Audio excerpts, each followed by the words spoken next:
Welcome to my channel Hindi chemistry education.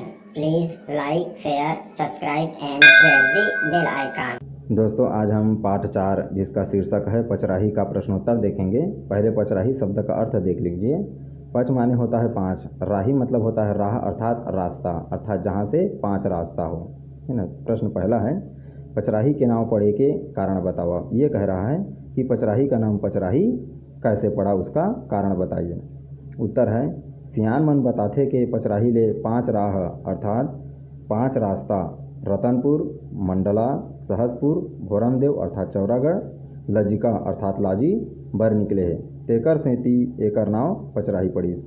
ये कह रहा है कि हमारे जो बुजुर्ग लोग हैं उन लोगों का कहना है कि यहाँ से 5 रास्ता निकला है। पहला रतनपुर की ओर, दूसरा मंडला की ओर, तीसरा सहसपुर की ओर, चौथा भोरमदेव अर्थात चौरागढ़ की ओर और पांचवा है लजिका अर्थात लाजी के लिए। इस कारण इसका नाम पचराही पड़ा है।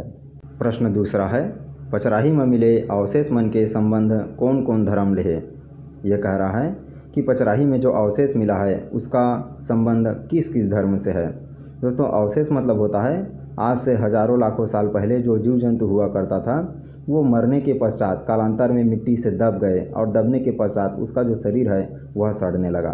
सड़ने के पश्चात शरीर का कुछ अंग ऐसा होता है जो नहीं सड़ता है, उसको जो प्राप्त किया जाता है उसे हम अवशेष कहते हैं। उत्तर है, पचराही में मिले अवशेष मन के संबंध हिंदू और जैन धर्म ले। ये कह रहा है कि पचराही में जो अवशेष मिला हुआ है जीवों का वह हिंदू धर्म और जैन धर्म से संबंधित है। प्रश्न तीसरा है, पचराही में मिले जीवाश्म के बारे में बताओ। ये कह रहा है कि पचराही में जो जीवों का अवशेष मिला है उसके बारे में आप बताइए। उत्तर है, पचराही में 2 जलीय प्राणी के जीवाश्म मिले हैं। जेमा ले एक जीवाश्म मौलुस्का अर्थात घोंघा परिवार के आए और दूसरा पाइला परिवार के आए। जलीय प्राणी ये कह रहा है दोस्तों कि जो जल में रहने वाले जीव होते हैं उसे जलीय प्राणी कहा जाता है। ऐसे जलीय प्राणी का जो अवशेष है उसे क्या कहा जाता है, जलीय प्राणी का जीवाश्म। इसमें पहला जो है मौलुस्का अर्थात घोंघा परिवार का है, जिसे हम छत्तीसगढ़ी में घोंघी बोलते हैं ना।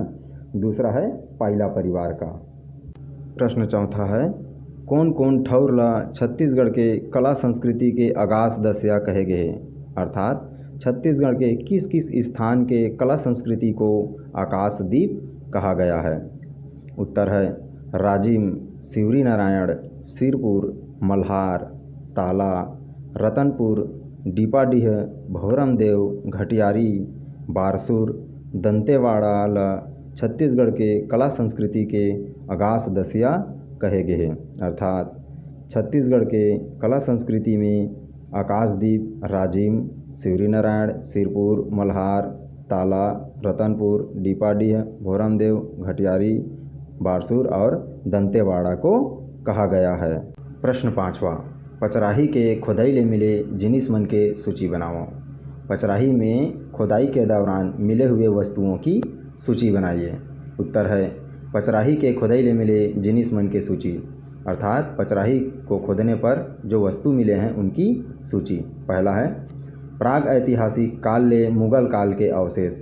दोस्तों, प्राग ऐतिहासिक काल ये जो है इतिहास में बहुत पुराना जो होता है, जिसका लिखित कोई जानकारी नहीं होता है, उसे प्राग ऐतिहासिक काल कहते हैं। ये लगभग 3000 वर्ष ईसा पूर्व का होता है। उस समय मुगल काल का जो अवशेष है वो। दूसरा है, 2 जलीय प्राणी मौलुस्का पाइला परिवार के जीवाश्म। पहला तो घोंघा परिवार का है और दूसरा जो है पाइला अर्थात सीप परिवार का। तीसरा है, उत्तर पाषाण काल 8 मेसोलिथिक काल के बारीक औजार। उत्तर पाषाण, पाषाण माने होता है पत्थर, तो उस समय जो मेसोलिथिक काल है उसका बारीक बारीक मतलब एकदम महीन धारदार हथियार, है ना। चौथा है, खोदाई ले ईंटा के बने मंदिर, अर्थात वहाँ से जो मंदिर मिला है वह ईंट का बना हुआ था। पांचवा है, सोमवंशी काल के पार्वती 8 कार्तिक के पट।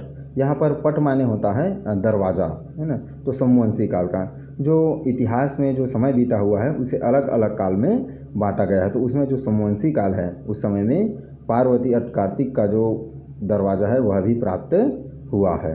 प्रश्न छठवां है, खाल्हे में लिखाए शब्द मन ला पढ़ाओ और ऊपर हिंदी समानार्थी शब्द बताओ। ये कह रहा है कि जो नीचे में छत्तीसगढ़ी में शब्द लिखा गया है उसका हमें हिंदी में समानार्थी शब्द बताना है।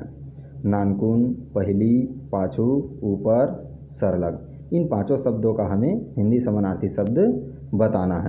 देखिए, नानकुन को हिंदी में छोटा कहते हैं, पहली को पहले, पाछू को पीछे, ऊपर को ऊपर, सरलग को लगातार। इस प्रकार इन पांचों शब्दों का हिंदी समानार्थी शब्द लिखा गया है।